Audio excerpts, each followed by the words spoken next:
I'm Howard Lerner. I'm the CEO of the Environmental Law and Policy Center. This is where we bring together experts, environmental leaders, thought leaders, community partners to forge new strategies for progress. And wow, do we need it now? A quick heads up, we'll be recording this webinar and streaming live on Facebook to share it with people who are not able to join us. If you have questions along the way, please put them in the Q&A box or chat. We'll do our best to try to get to some of them. At ELPC, we are nonpartisan, but we do strong, effective advocacy to really make a difference when it comes to protecting the Midwest's environment, public health, people, and communities. We work with leaders on both sides of the political aisle, but let's be candid. The Trump administration, too, is going to be especially challenging. We know what happened. We've been there before. Trump administration won. There's some differences now. We'll talk about that a little bit with our guest, Lynn. But going into Trump 2, we're rolling up our sleeves. We're not stepping back. We're rolling up the sleeves. We have some smart strategies. We think we know what we can get done, particularly in the states and a little bit on the federal side as well. We'll certainly seek common ground on issues like the Great Lakes, which have largely become nonpartisan and bipartisan when it comes to supporting, say, the Great Lakes Restoration Initiative. But the action is going to be in the states. We'll talk a little bit about that, but I first want to get Lynn with you. Lynn, we're very glad that Lynn could join us today, is the Washington Bureau Chief for the Chicago Sun-Times. She appears frequently on CNN, other outlets as an analyst. I know Lynn is a proud grad of Northwestern's Medill School of Journalism and the Medill Hall of Achievement. The Washingtonian magazine identifies Lynn as one of the Capitol's top 50 journalists, and she is. So, Lynn, you've been covering politics for a long time. What's your take on Tuesday? What surprised you most? And how do you see things happening across the Midwest? Well, hi, Howard, and hi, everyone who's listening. Thank you so much for having me. I was not surprised that Trump won. I was surprised at the depth of the Kamala Harris defeat. I was surprised that the Republican wave was strong enough to take down the Democratic-controlled Senate. The count is not in yet in the House, but where Democrats thought they might easily win back the seats, the 4 seats they needed to control the House and take it back, well, those 4 seats have not yet materialized, as there are still about a dozen contests still to be called. So you come into a very changed political climate. The surprise is that Trump may have a stronger governing arm in his win that he had in 2016. So that, and he has the experience of 4 years in the White House, and he probably is emboldened because he said a lot of what his platform would be when it came to the issues that people listening care about. He said fracking, fracking, fracking. He is against EVs. On the other hand, he embraces Elon Musk, who makes Tesla. We have a lot to talk about, I suppose, in all of these areas, but that is my big takeaway, that Trump is popular. Even if we look at the city of Chicago, Trump, who's been on the ballot 3 times, has gained more votes in 2024 than when he started on the ballot the first time in 2016. If we look at the state of Illinois, Trump won with more votes than any Republican since 1992. So something is going on. And it's not just whether Kamala Harris was a good candidate or a bad candidate, or if Biden should have quit sooner. All those things are deep meat for people to debate, write about, analyze, and look at data for decades to come. But this wave of Trump support and Republican support parks the environmental and climate community at a crossroads with the big change not only in the White House, but in control of the Senate. Let's talk a little bit about the Midwest governors, because there's an enormous change and difference between Trump 1 in 2017 and Trump 2 in 2025. If you go back in 2017, the Midwest governors were Bruce Rauner in Illinois, Scott Walker in Wisconsin, Rick Snyder in Michigan. If you look overall in terms of the attorneys general and the Supreme Courts, they were a mix of Republicans and Democrats. Right now, we usually talk about a trifecta in terms of governor, state house, state legislature. There's a trifecta now in Michigan, Wisconsin, Minnesota, and Illinois, Democratic governors over the next 2 years, Democratic majorities on the state Supreme Courts, and Democratic attorney generals. We haven't had this in a long time. It's fundamentally different than it was 8 years ago with Trump. How do you see that playing out, particularly as some of the Democratic governors might have national ambitions in 2028? So it's interesting, Howard, because we're jumping in where I think the state of play is, and that is for the environmental and climate issues, everything that everyone listening cares about. My analysis is that everything now is in the hands of the state for all the significant play, just like, not to open up another total box, just like the abortion issue now is playing out in the states. The clean energy policies, the EV charging station policies, these might have been accompanied by federal money that may or may not exist, but you do have where the blue wall states did not deliver electoral votes for Kamala Harris, because they are there, at least there is a line of environmental and climate defense that you have going in that may shore up what I think is to come. Now, Howard, actually, you're in a better position than I am to assess if the attorney generals, the legislatures, and the governors can withstand the forces of change in Washington. I mean, I know that within the national environmental community, everybody is reassessing. Just yesterday, there was a joint briefing, and all of you know these groups, between the League of Conservation Voters, Climate Power, EDF Action, NRDC Action, Next Gen America, and the Sierra Club political arm. They're all in Washington, mapping strategy on what to do next. Interesting. There's not a lot of time to dwell on what happened and why, but there is a sense in the special interest communities that are most at risk under the Trump administration. There is a sense of having just to look ahead and plow through no matter what. We have an office in Washington, D.C., Lynn, as you know, and it's clear we're going to be playing defense in Washington, with an exception. If you go back to the first Trump administration, 3 times the president tried to zero out funding for the Great Lakes Restoration Initiative, which is a popular program. We all love the Great Lakes. It's not even partisan anymore. The Great Lakes is where we live, work, and play. And even Governor Scott Walker of Wisconsin, Governor Rick Snyder of Michigan said, don't do it.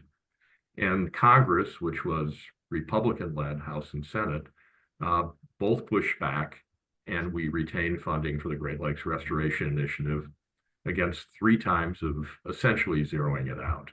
So on the Great Lakes, it may well be that's the third rail that the president-elect may not look to touch again. We got that sort of support, but otherwise DC is defense. But I'm with you. I mean, as we look at this at the Environmental Law and Policy Center, we're seeing state attorney generals who want to make their mark. We're seeing governors, some of whom have a lot of ambition over the next 2 years and after the next 2 years, wanting to show how they can deliver on environmental and climate issues. And we have state Supreme Courts here who potentially can be a bulwark.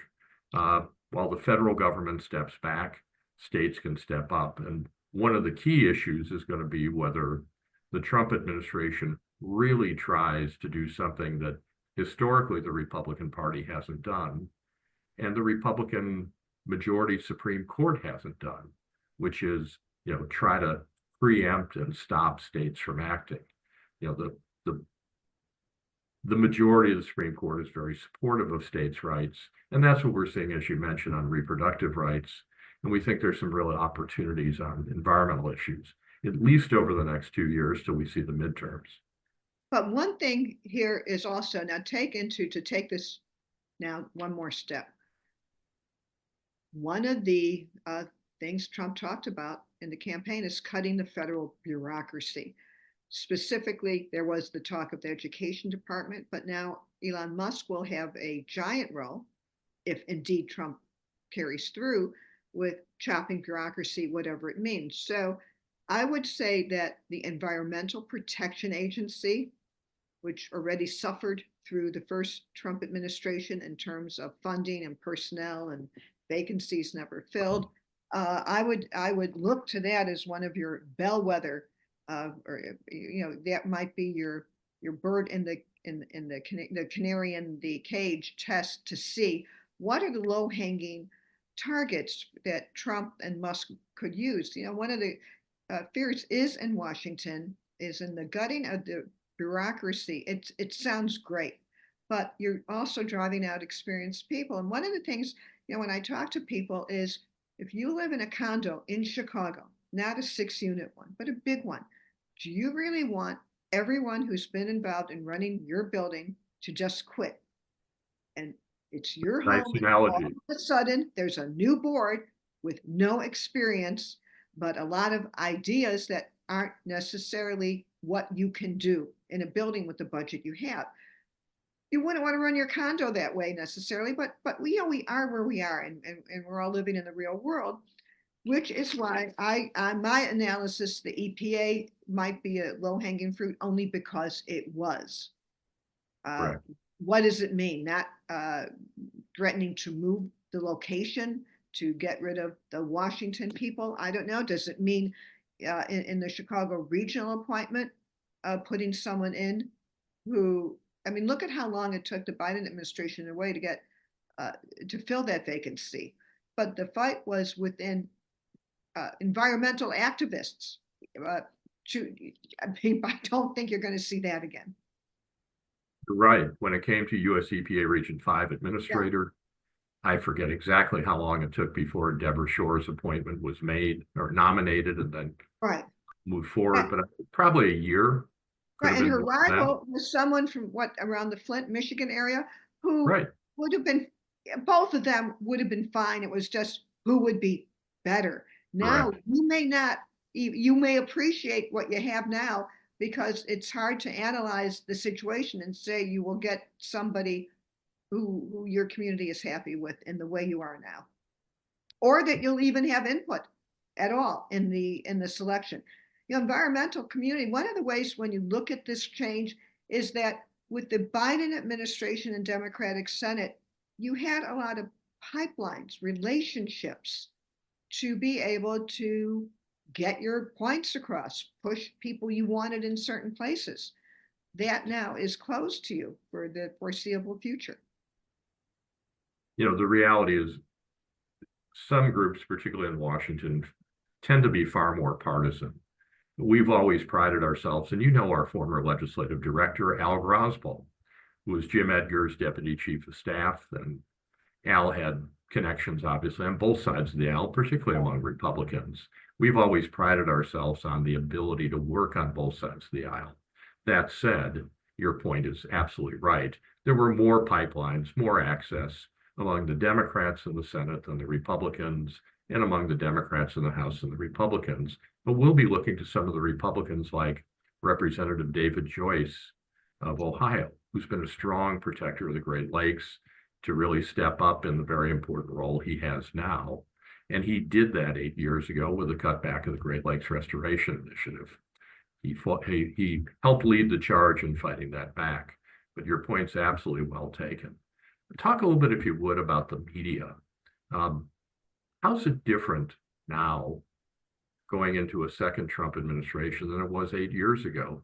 You've wonderfully been the bureau chief and had a bird's eye view for more than those 8 years, but how's it different today? What's different is that we're working in an environment of disinformation.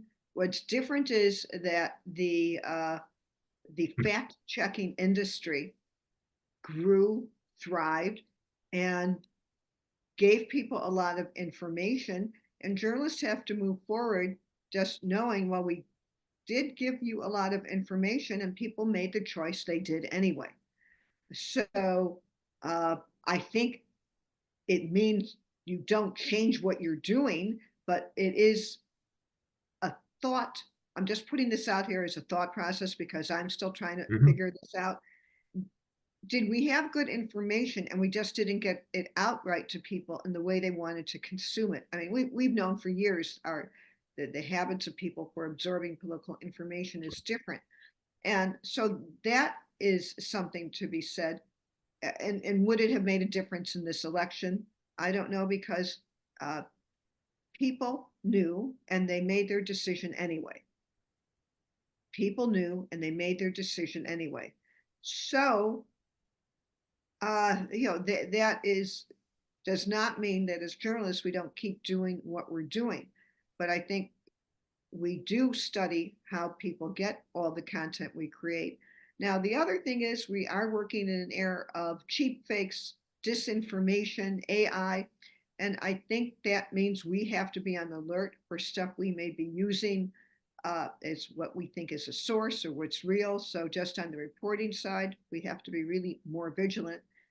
And because of the ease that people have of posting things, we also know that people are getting information from sources and places that are not either they're not either a fair umpire in talking about what happened, or the information is factually, the information is made up of false claims, or a video is maliciously edited to put forth a picture of something that wasn't the way it was in the fuller context. So it's a tougher media environment, but it was anyway, leading Sure. into this. Both the Harris campaign and the Trump campaign used a lot of social platforms to communicate what they wanted to. We have lived through the brat summer uh, that Harris got a bump on. The Democratic National Convention in Chicago invited a lot of influencers to come in with the hope that they would write stories and posts and videos that were favorable for the Harris Walz ticket. And Trump has X and Elon Musk, and you have the ability now of Trump, aided and abetted by Musk, to put forth before millions of people things that are not true. That is chilling.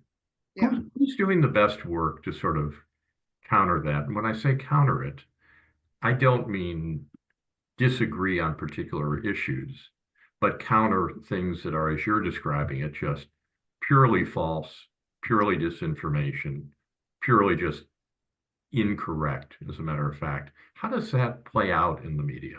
How does that Well, get I done? think I think Who's the that watchdog? there are multiple national fact-checking organizations, factcheck.org, the New York Right. Times, Post, CNN. They do, they do, they have dedicated staffs to doing fact checking. It's not that it's not there, Howard. I would think that we should be braced for maybe more false claims to be coming. And I say this not in a partisan way, but just that the past dictates the future in this case, and we have Trump's campaign. See, the other thing is the kind of the cunning in communication. So again, people, think of your own life. You had a summer job when you were young.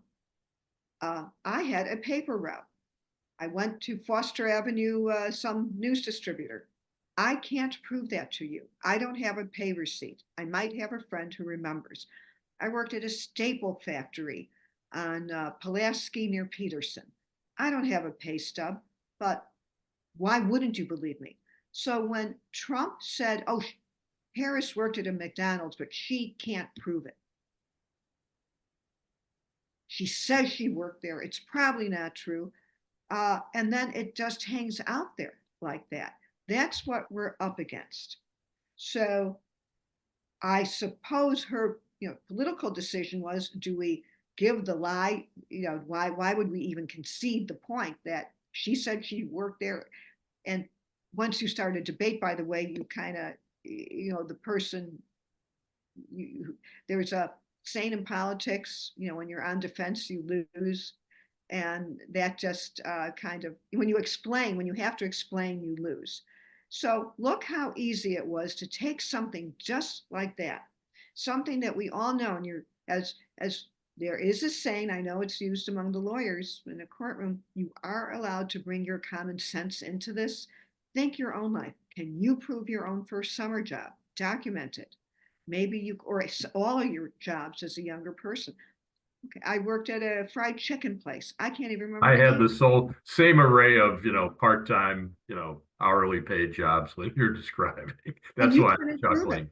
So Yeah. Howard, I but don't know how in the world I would prove it other than pull up friends or somebody and say, hey, remember when I was working over there? It's hard. You're right. so You're proving a negative. I use this example because now you have a president who kind of just takes things that they don't, and takes things and does twist it. That's what we're up against at reporters. That's what people who are just consumers of news.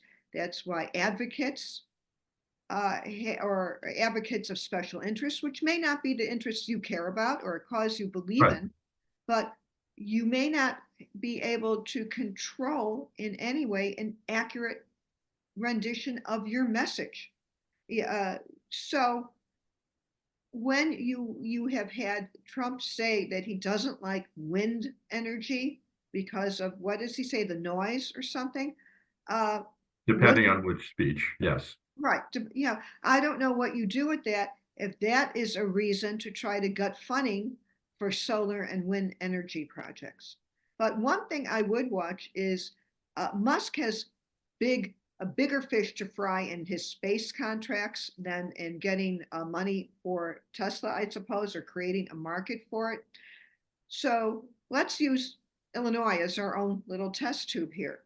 Sure. Illinois has been a big investor in charging stations, both with state money under Governor Pritzker and federal money under various federal programs. Rivian is based Yep. in state Illinois, which has been the beneficiary of programs directly and indirectly to jolt the consumer into using and buying EVs.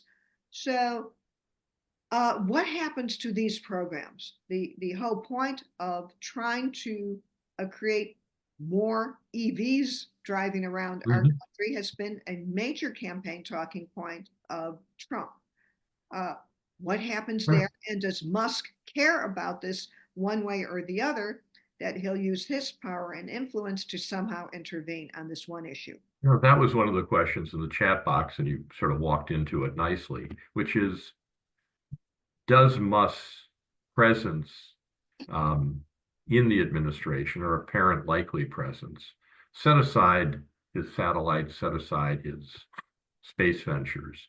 Does he in some way sort of help mitigate or dial back the president's opposition on EVs, or too early Well, to determine? Well, everything is too early, but this is Sure. the one thing we know that Musk has a financial stake in, as Right. opposed to so he may not care when he talks about chopping federal government. He may or may not care about the National Park Service because he doesn't have a direct financial connection to it. He does, though, when it comes to EVs. If you have a national policy to discourage in the near future charging stations, any kind of scientific grants that go to, I know some of the labs in Chicago have been working on grants dealing with battery research to get Right. batteries that could hold more charges. There's a lot of moving parts when you think about what it takes to make EVs a fact of life in our automotive industry. And if all the federal money dries up for this, it clearly is a setback. But then will Musk go along with this because it seems to me not in his self interest? Or is Tesla just a small part of his empire of interests? And if you have to lose one to get the others, I don't know. But what his role will be, and we know it won't be a Senate confirmable position. He could just function as Ivanka and Jared did as a dollar a year advisor and just be there. This is one of the many, many things to keep an eye on. Let's turn to Illinois politics. As you mentioned, the president-elect did better in the statewide election than he did in the last 2 election cycles. But Democrats continue to control the House majority 14-3. The closest race among the Democrats or the Republicans, 2 of the Republicans were unopposed.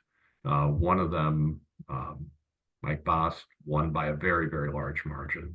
And the very closest of the Democratic seats was Sean Casten's win by about 7 points, 8 points.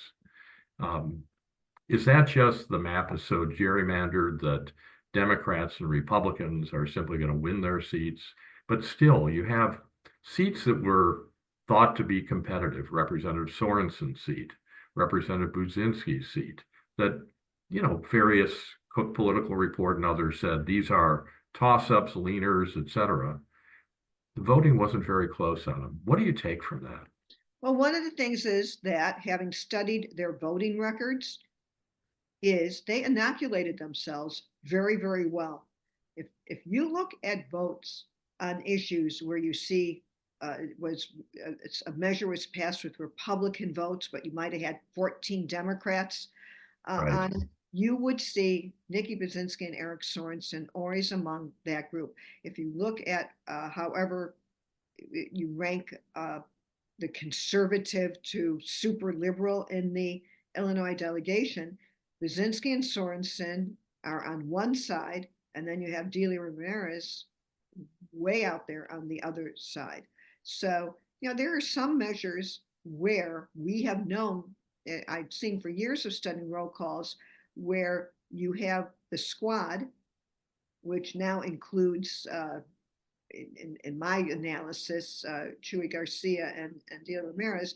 So you often, but if you look at like 4 basic members, you find on some issues that Republicans had, the no votes came from them, plus Marjorie Taylor Greene and Gates and some of the others, because it was just the far left and the far right didn't like it. But speaking, though, just of Sorensen and Budzinski, they knew to vote the way they did. Therefore, they were not as vulnerable to the accusations or you're always vulnerable as a Democrat to be called something you're not. But they did not leave themselves a paper trail of votes for which they could be attacked. And I expect them to continue that in this next Congress. Now, that means that, of course, they're Democrats, but what we will watch, of course, is whether or not the whole House of Representatives Democratic Caucus does not skew as progressive in their votes. I mean, the makeup is the makeup on these measures, and if there is a move to finding common ground, if it's even possible. I think until we know what the outcome is, it's difficult. If Speaker Johnson still continues to be Speaker just by a matter of 3 or 4 votes, the dynamic probably will be the same. The other thing to watch is if the Republicans hold on, the committee heads will be as they are now in Republican hands. But will Johnson, who saw himself as the head of the opposition, now will Trump treat him just like a super staffer?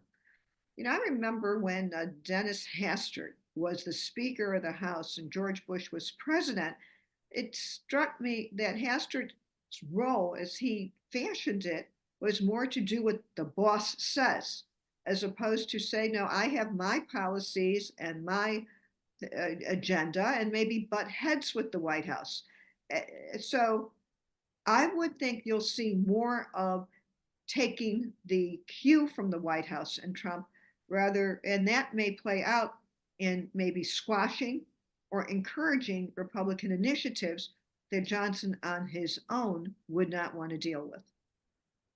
Lynn, one question, then I want to get to a couple of the questions in the chat box. It's been said for a long time that climate change and the environment is a voting issue for younger people. and that if Democrats want to get younger voters, they need to be more active, engaged, taking action on climate change. I don't have the sense that that really proved to be the case here. I know Well, there's a lot of analysis to be done, and we're going to get really granular with the data that's just coming out now. But what's your take on that? I think you are right. So Biden passed a historic. He had a bill with historic climate provisions in it, and Harris didn't seem to get any credit for that. The things that you think might animate people really didn't. In the swing states, shutting down coal plants did not. Do you think that helped in Pennsylvania?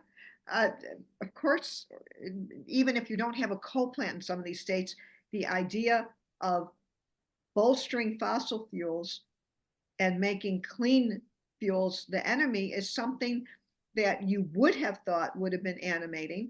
I mean, I know Next Gen America has worked so long and hard on dealing with these climate issues, but the Trump win and the Republican wins in the Senate and some down ballot races were so deep that I mean, you'd have to look at the exit polls more Right. closely.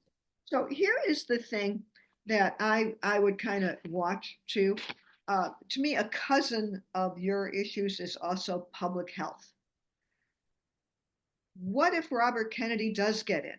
I mean, at the core of what a lot of your groups and your allies do is talk science.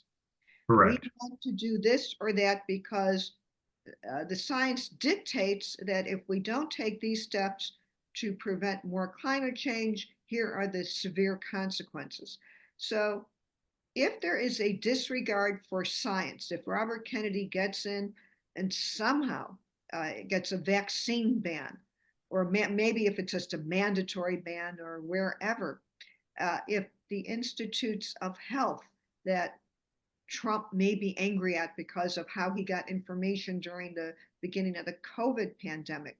If all this is at risk, then you would think these might be issues that animate the next generations for whom will inherit a planet quite different than the ones people of your age and mine, Howard, were born into.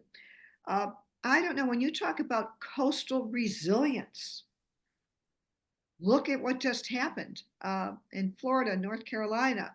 Look at all these hurricanes. You would think this would be something that the next generation would be aware of, but I think it just has to be dissected and analyzed more as to what really motivates young voters, because my gosh, there was an intense effort among Democrats to do that.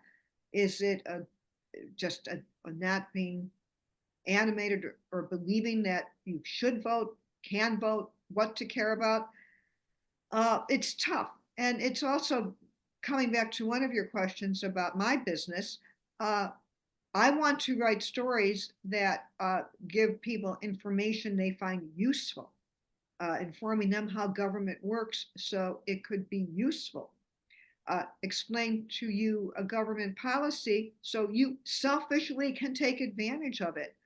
To explain to you what Medicare is and what health insurance is. So when someone talks about wiping out Obamacare and you're 24 and on your parents' insurance policy, you understand what that means to you being exposed with no health insurance. So these are all things that are going to be stuff that we just deal with in the coming months. Then let's try a little bit of a lightning round because there are a bunch of questions. I want to make sure we sort of get some of them to you. So yeah, I'm just, Bill Gee asked the question about, is this a little bit too sanitized view, if you will, of the media, that when you have, Jeff Bezos and the Washington Post not doing an endorsement, the LA Times not doing endorsements, the Chicago Sun-Times for a different reason because it's not for profit. Here's a place where the media is sort of taking itself out of the picture. What's your Okay. And what is the question on that? I'm sorry. is the media at some degree just sort of pulling itself back from the influence that sometimes the Here's media something, can have. and I'm glad you gave the question, because the Sun Times does not belong in the same sentence as what happened at the Right. Post and the LA Times. So to the people I'm speaking to now, the Sun Times is a nonprofit owned by an umbrella organization called Chicago Public Media, which also owns WBEZ. When this new formed entity was created a few years ago and became a nonprofit, with it came the decision that we would not endorse anymore at the Sun Times. So we have had this position for years. It's not transactional. It didn't come at the last minute as it did for the Post and the LA Times, who are owned by billionaires who have interest before who have government related interests in other parts of their business lives.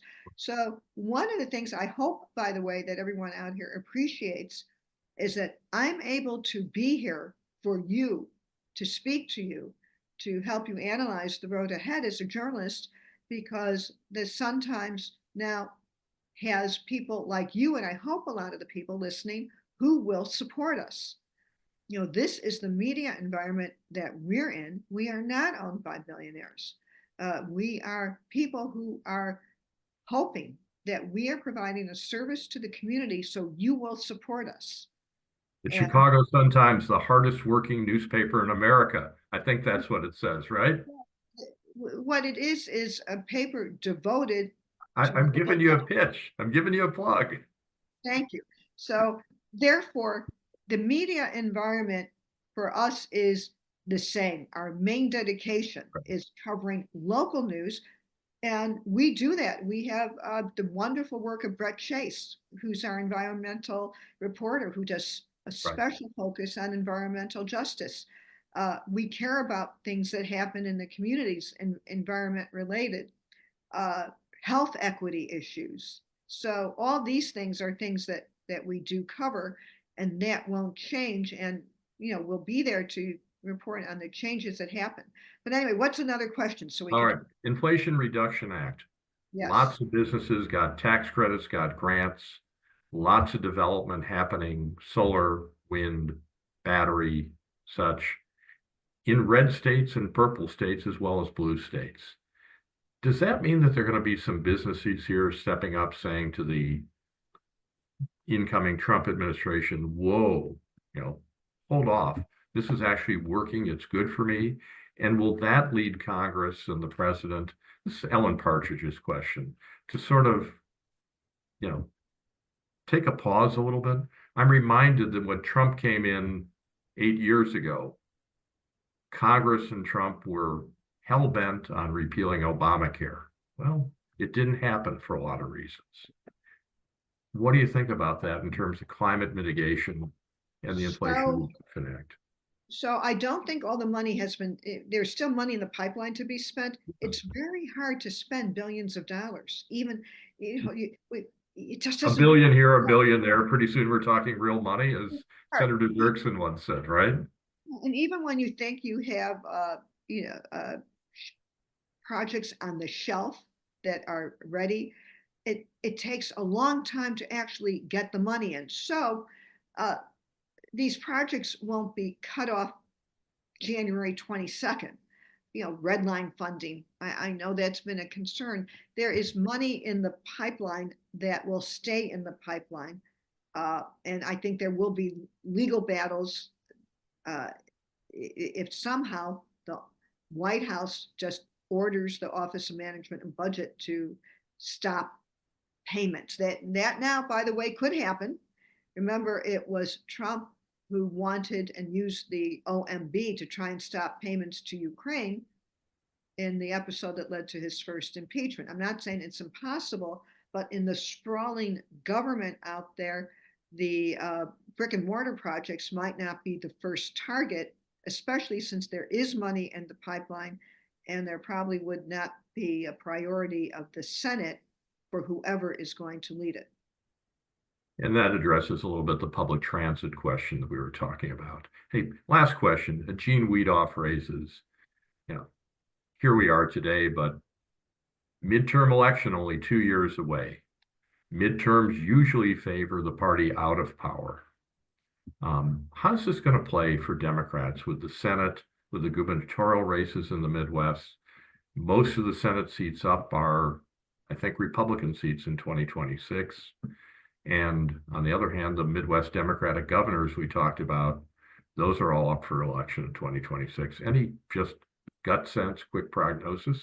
Yeah, I think Governor Pritzker will run again. The byproduct of Trump winning is that 2028 is now open for Pritzker and a whole bunch of other Democrats to think about. But in my analysis, it doesn't help him to whatever his future ambitions are to not run in there. The big spot to keep an eye on is whether or not Senator Durbin seeks another term. And then there's a long line of people out there, circling around whatever he will decide on there. So I think in terms of the Illinois perspective, those are the two big ones. But it also means, because of these Republican election results, that Illinois Republicans, if they get it together, and they might want to be able to nominate someone who's more formidable than a Darren Bailey, who is just so far, who is so MAGA that it was easy for Pritzker to defeat him. It was, and Pritzker, of course, helped that in trying Yes. to keep down the vote for the Aurora mayor, Richard Irvine. So I would see if you have stronger Republican candidates, but for them to win in Illinois, you cannot be pure MAGA. You would win the primary, but then you can't win the election. Now, the new chair of the Republican Party, Kathy Selvey, who herself ran for Senate she did not have a MAGA agenda in her campaign, and she was able to now become the chair. It would be someone, I think she understands what it probably would take to get a Republican to be able to have a chance in an open seat. I think the stronger results in Illinois might induce Republicans to, if they could do some soul searching here, come up with someone, or there may be another self-funded Bruce Rauner type who sees an opening. But that is one to watch, no matter whether or not Durbin seeks another term. Thank you, Lynn Sweet. I know how busy you are. Thanks for taking time and carving out time to talk with us today. Thank you to all who joined us. As we mentioned before, this will be posted. Please feel free to share the recording. We're all in this together. Keep an eye out for future ELPC Thinks invitations. And ELPC, we're rolling up our sleeves. We're looking at the challenges ahead, but we're also looking at the opportunities for real progress in the Midwest states. So thanks for joining us today. And thank you again, Lynn Sweet. Take care. Bye-bye.